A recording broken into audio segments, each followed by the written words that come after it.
اور نہج البلاغہ میں مولا علی علیہ السلام کی ایک نصیحت ہے اپنے بیٹے حسن ابن علی کو،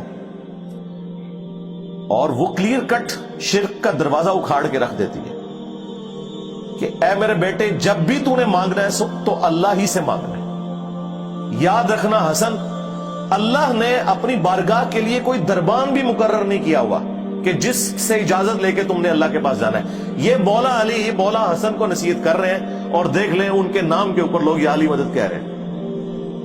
مولا علی تو بری ہیں اس شرک سے جو لوگوں نے ان کی طرف منسوب کیا، جس طرح عیسیٰ ابن مریم بری ہیں اس شرک سے جو لوگوں نے ان کی طرف منسوب کیا۔ یعنی مولا علی تو اپنے بیٹے کو کہہ رہے ہیں کہ کوئی دربان بھی نہیں ہے اللہ کا، جب بھی دعا کرنی ہے اسی سے کرنی ہے۔ تو مولا علی نے تو نہیں کہا کہ تو نے میرا بیچ میں واسطہ ڈال لینا ہے اپنے باپ کا یا اپنے نانا کا، کوئی نہیں۔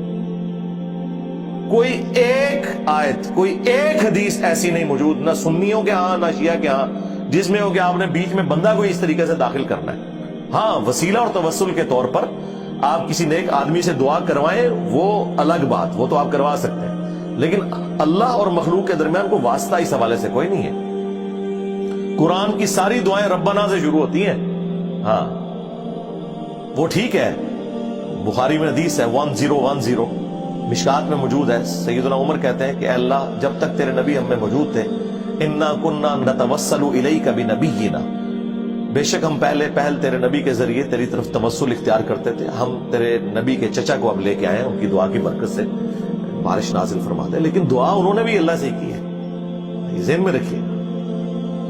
اور یہ باتیں جب آپ مسلمانوں کو بتاتے ہیں تو مسلمانوں کا گیر کیسا الٹا لگا دیا علماء سو اور شیاطین نے، جو انسانی شکل میں ممبروں پہ اکثر پائے جاتے ہیں کہ جی اچھا جی اب اللہ سے ہی مانگنا ہے تو روٹی پھر امی سے نہ مانگے۔ اندازہ کریں، یہ قرآن کا مذاق اڑا رہے ہوتے ہیں ایاک نعبد و ایاک نستعین کا۔ یار اس کا یہ مطلب کب سے تھا؟ حالانکہ ان کو بھی پتا ہے کہ قرآن میں آیت ہے وَتَعَاوَنُوا عَلَى الْبِرِّ وَالتَّقْوَى وَلَا تَعَاوَنُوا عَلَى الْإِثْمِ وَالْعُدْوَانِ، نیکی اور پرہیزگاری کے کاموں میں ایک دوسرے کی مدد کرو اور برائی میں الگ رہو۔ یہ دنیا کو اسباب سے اللہ نے جوڑا ہے۔ دنیا میں یہ نہیں ہونا کہ آپ نے 100 دفعہ بسم اللہ شریف پڑھی ہے تو آپ کا پیٹ بھر جائے گا اور 100 دفعہ درود شریف پڑھیں تو پیاس ختم ہو جائے گی، نہیں، اسباب کے ساتھ جوڑا ہے۔ لیکن جو دعا ہے وہ خاص اللہ کے ساتھ ہے۔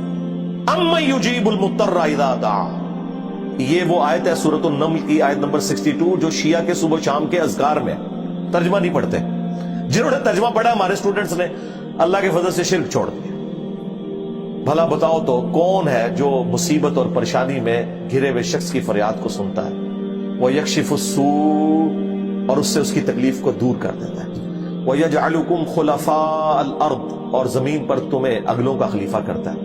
یعنی ایک آ رہا ہے اور دوسرا دنیا سے جا رہا ہے، تمہیں تمہارے ماں باپ کا خلیفہ کیا، تمہاری اولاد کو تمہارا خلیفہ کیا۔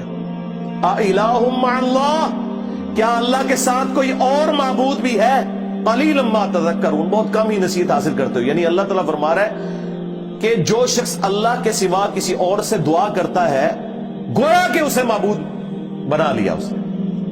بارش کون برساتا ہے؟ اللہ۔ ڈیوٹی کس کی ہے؟ فرشتوں کی۔ بارش اگر ہم نے فرشتوں سے مانگ لی تو مشرک۔ نبی علیہ السلام تو بخاری مسلم میں آتا ہے صلاۃ الاستسقاء پڑھتے تھے، بارش کی نماز اور دعا اللہ سے مانگتے تھے۔ کبھی کسی کو خیال نہیں آیا کہ یار فرشتوں کی ڈیوٹی لگی ہے، کہتے ہیں بزرگوں کی ڈیوٹیاں لگی ہوئی ہیں، فرشتوں کی نہیں ڈیوٹیاں لگی ہوئی۔ اور سب سے بڑا بزرگ اگر پلانٹ ارتھ پہ کوئی ہے نا، وہ سورج ہے۔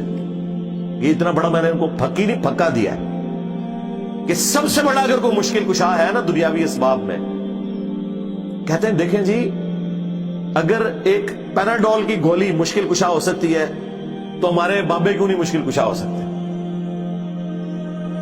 اندازہ کریں، یہ ان لوگوں کی عقل کا لیول ہے۔ سرکاری پیناڈول کی گولی تو چھوڑ دیں، سب سے بڑا جو مشکل کشا ہے نا یہ سورج ہے۔ سورج اگر نہ ہو تو نہ زمین کے اوپر موسم بدلیں، نہ ہوائیں چلیں، نہ بارش ہو، نہ ہماری فصلیں پک کر تیار ہوں۔ اٹ مینس کہ دنیا پہ کوئی بھی جاندار زندہ نہیں رہ سکتا اگر سورج نہ ہو۔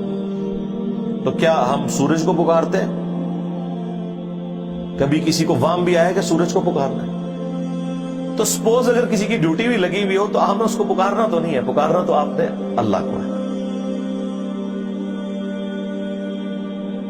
یہ ایک مسلمان کا بنیادی عقیدہ ہے جو اسے مرتے دم تک سمجھانا پڑتا ہے، اور بڑی شرم آتی ہے۔ اس کی وجہ یہ ہے کہ قرآن چونکہ انہوں نے پڑھا نہیں ہے تو پھر غلط چیزیں منسوب کریں گے اپنے بزرگوں کی طرف، بابوں کی طرف۔